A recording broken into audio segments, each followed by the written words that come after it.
प्रदेश से आपको बड़ी खबर बता दें, जहां इटावा में सीएम योगी आदित्यनाथ ने आयुर्विज्ञान यूनिवर्सिटी और 500 बेड के सुपर स्पेशलिटी ब्लॉक का लोकार्पण किया है और इसके साथ ही 147 करोड़ की 37 विकास परियोजनाओं का लोकार्पण और शिलान्यास किया। आपको सीधी तस्वीरें दिखाते हैं।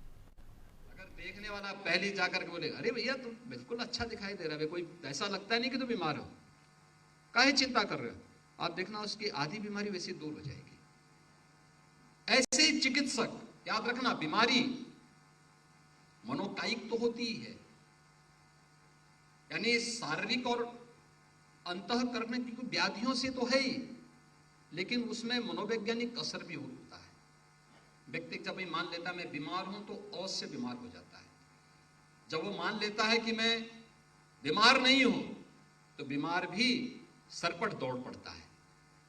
आपके पास जब कोई पेशेंट आता है, आपका व्यवहार बहुत मायने रखता है। अगर आप उसको कहते हैं कि भाई तुम तो जो है बहुत बीमार हो, तुम्हारा उपचार होना कठिन होगा, तो ये मान के चलिए कि आपने उसको और बीमार कर दिया। कितना उपचार उसको करेंगे, कितनी दवा देंगे, समय पे ठीक नहीं होगा। और इसलिए कभी कभी डॉक्टर भी बोल देते हैं भैया तो अब दूसरे हॉस्पिटल में चले जाओ। लेकिन आते ही बीमार से बीमार व्यक्ति को अगर आप पहले दिन कह देंगे कि भाई तुम्हें तो कोई बीमारी नहीं है, तो सामान्य चीज है भाई, थोड़ा बस ये सावधानी बरत लो, ठीक हो जाओगे, तो मान लेता कि अब मुझे कोई बीमारी नहीं भाई, मैं तो ठीक हो जाऊंगा। मुझे याद है मेरे गुरुजी 90 साल के थे, कभी अस्वस्थ होते थे तो मैं उनको मेदांता में लेके जाता था, दिल्ली गुड़गांव में। तो जब तक डॉक्टर देखता था तो डॉक्टर ने देख लिया तो डॉक्टर ने कह दिया आप तो बिल्कुल ठीक है। तो उसके बाद अपनी छड़ी उठा के मुझसे कहते चलो भैया चला जाए। मैं कहता आप बीमार हैं, कुछ रुक जाइए। कहा अरे डॉक्टर ने कह दिया आप ठीक हो, कोई बीमारी नहीं है। मैं कहता देखिए कितना असर होता है 90 साल की उम्र में। बट डॉक्टर ये कहे कि भाई आप तो एकदम ठीक हैं, वो तुरंत अपनी छड़ी उठाते थे, कहते भाई चलो चला जाए, अब गोरखपुर वापस चलते हैं।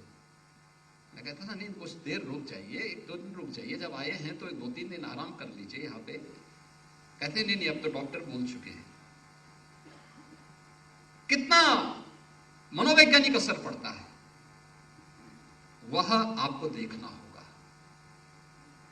पेशेंट के साथ आपका व्यवहार बहुत सद्भावनापूर्ण होना चाहिए। हमें उसकी पृष्ठभूमि को देखना पड़ेगा, उसके पारिवारिक स्थिति को देखना पड़ेगा, और हमारा व्यवहार उसमें बहुत मायने उसके लिए रखता है।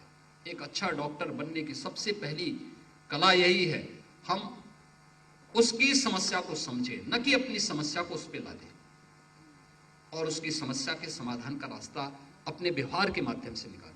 एक दूसरा, हम केवल एक चिकित्सक के रूप में सामान्य उपचार के लिए ही कार्य करते हैं। याद रखना हर पेशेंट आपके लिए एक प्रयोगशाला भी है।